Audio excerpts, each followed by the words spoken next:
In financial control and reporting paper के अंतर्गत हम नया टॉपिक देखेंगे, profit planning. What is profit planning? तो एक्चुअली देखा जाए तो किसी भी फर्म का प्राइम ऑब्जेक्टिव क्या होता है? अर्निंग प्रॉफिट, लाभ कमाना मुख्य उद्देश्य होता है। बिकॉज स्टेबिलिटी ऑफ फर्म, यानी फर्म बरकरार रहे, स्टेबल रहे और फर्म का ग्रोथ भी हो, साथ साथ एक्सपेंशन भी बिजनेस का होता रहे, विस्तार होता रहे, डेवलपमेंट होता रहे, इसके लिए पर्याप्त प्रॉफिट अर्निंग का होना अनिवार्य होता है। एक फर्म के लाभ कमाने की क्षमता और स्थिर करने के पीछे बहुत सारे बाह्य और आंतरिक जो इंटरनल और एक्सटर्नल फैक्टर्स है वो काम करता है। एक्सटर्नल फैक्टर के अंतर्गत आप ले सकते हो, जैसे इकोनॉमिकल चेंजेस आ रहा है, इन्फ्लेशन है, डिप्लेशन है, रिसेशन है, बूम है, और इसके अलावा सोशल ट्रेंड चेंज हो रहा है, फैशन, डिजाइनिंग, पसंद बदल रहा है तेजी से, पॉलिटिकल अनस्टेबिलिटी के वजह से गवर्नमेंट पॉलिसी में चेंजेस आता है। ये तमाम जो एक्सटर्नल फैक्टर्स हैं जो कंट्रोलेबल नहीं है, ये beyond control of a firm, किसी भी फर्म के नियंत्रण के अधीन नहीं है। तो इन सबों के कारण डिमांड प्रभावित होता है, किसका? प्रोडक्ट का। और डिमांड प्रभावित होने से उसके प्रॉफिट पे असर पड़ता है, फ्लक्चुएट करता है, प्रॉफिट स्टेबल नहीं रहता। इनके अलावा इंटरनल फैक्टर्स जो हैं, जैसे कॉस्ट अवेयरनेस है, कॉस्ट के प्रति सजगता, अगर आप कॉस्ट को कंट्रोल कर पाते हो, साथ ही साथ management ability, management attitude, management efficiency, management skills, यानी मैनेजरियल जो एक्शंस है वो कितना परफेक्ट अपने रिसोर्सेज को मोबिलाइज करने के साथ साथ यूटिलाइज करने में सक्षम है, चाहे वह इकोनॉमिक रिसोर्सेज हो या मैन पावर, ह्यूमन रिसोर्सेज हो, इनके ये कंट्रोल के अधीन है। इसको हम चेंज ला सकते, रीऑर्गेनाइज कर सकते हैं। तो मेरे यानी फर्म के बस की बात होती है इंटरनल फैक्टर्स को के ऊपर कंट्रोल करना, प्रॉफिट गोल्स को सेटअप करना, और साथ ही साथ उस गोल को कैसे अचीव किया जाएगा, उसके लिए कौन कौन से स्ट्रेटजी के अंतर्गत कौन कौन से स्टेप लिए जाने होंगे, उसी चीज को हम प्रॉफिट प्लानिंग कहते हैं। डेफिनेशन के तौर पे आप कह सकते हो, profit planning is an integral part of finance function which involves setting up profit goals and strategies for realizing these goals, है ना। तो इंपॉर्टेंट एस्पेक्ट्स अब देखें हम लोग, तो पहला है cost reduction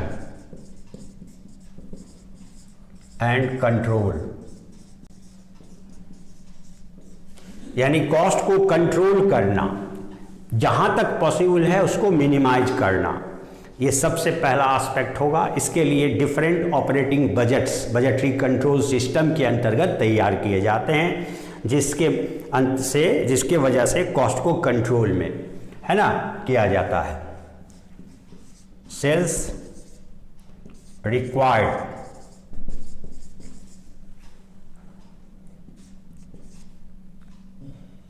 to attain break even, यानी प्लानिंग का एक हिस्सा, एक कंपोनेंट यह भी है कि एक कितना प्रोडक्शन करके सेल करें कि no profit no loss position पे पहुंच जाए फर्म। अर्थात हमें अपने सेल्स के बारे में ये जानना होता है प्रॉफिट के लिए कि किस level of production and sales activity पर कॉस्ट और सेल्स इक्वल हो जाएगा, अर्थात उससे ऊंचे लेवल पर ही हमें प्रॉफिट हासिल हो सकता है। Beyond that equilibrium point the firm will be in loss position, this point is known as break even point. इसलिए से प्रॉफिट प्लानिंग का सबसे महत्वपूर्ण बिंदु जो होता है, sales required to attain break even level, ये इसको जानना, इसको तय करना। सेल्स रिक्वायर्ड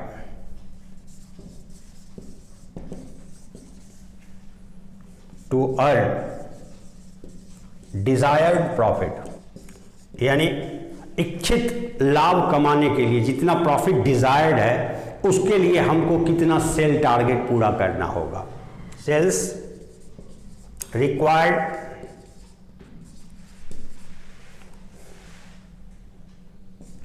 टू मेंटेन या required to cover annual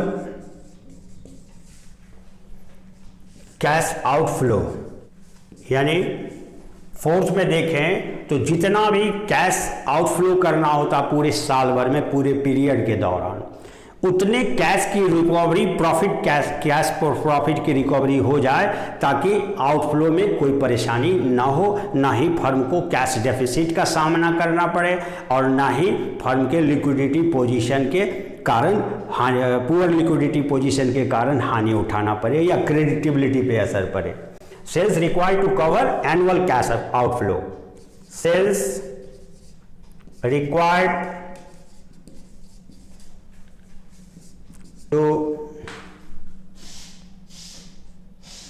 earn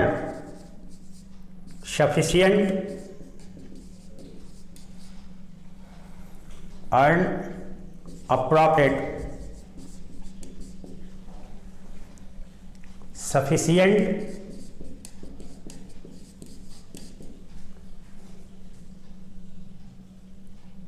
to pay of dividend to shareholders,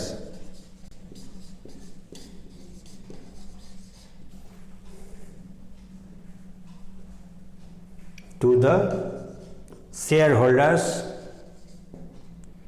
of the company। एक कंपनी के द्वारा कितना प्रॉफिट अर्न कर लेने पर जो है शेयर होल्डर्स को डिविडेंड देने में कोई परेशानी नहीं होगी, तो उस प्रॉफिट को हासिल करने के लिए कितना सेल करना रिक्वायर्ड होगा। Sales required to fulfil the capital commitment,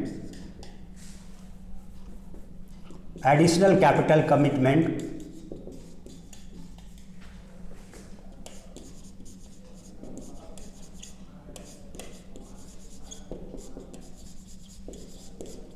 for expansion, यानी अगर फर्म को इन फ्यूचर कोई प्रोग्राम है एक्सपेंशन का, तो सेल्फ जेनरेटेड कैपिटल यानी स्वयं प्रॉफिट से अर्न करके उस रिक्वायर्ड कैपिटल को फुलफिल करने के लिए कितना सेल एडिशनल करना पड़ेगा।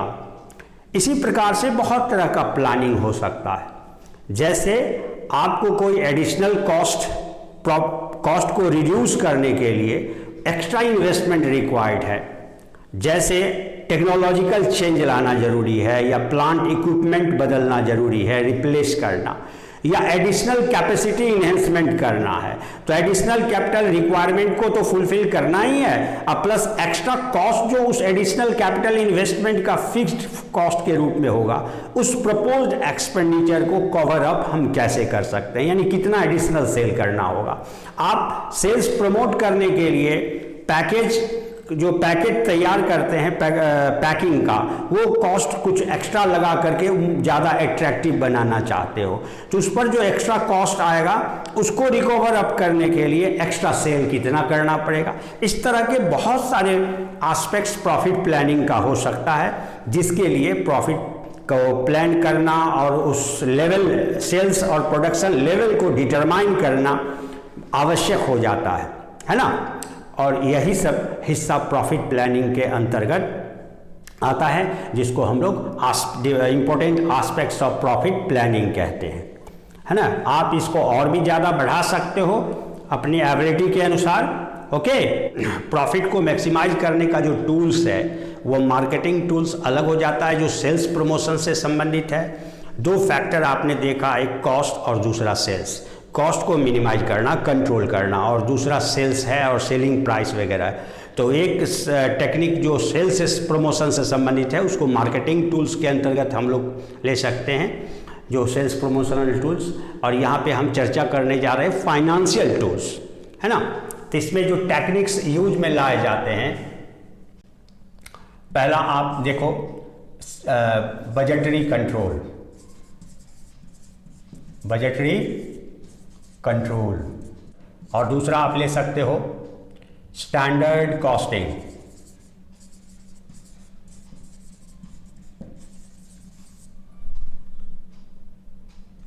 थर्ड आप ले सकते हो जो मार्जिनल कॉस्टिंग,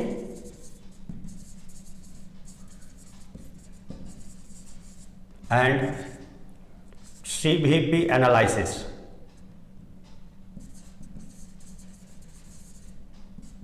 और ब्रेक इवन एनालिसिस।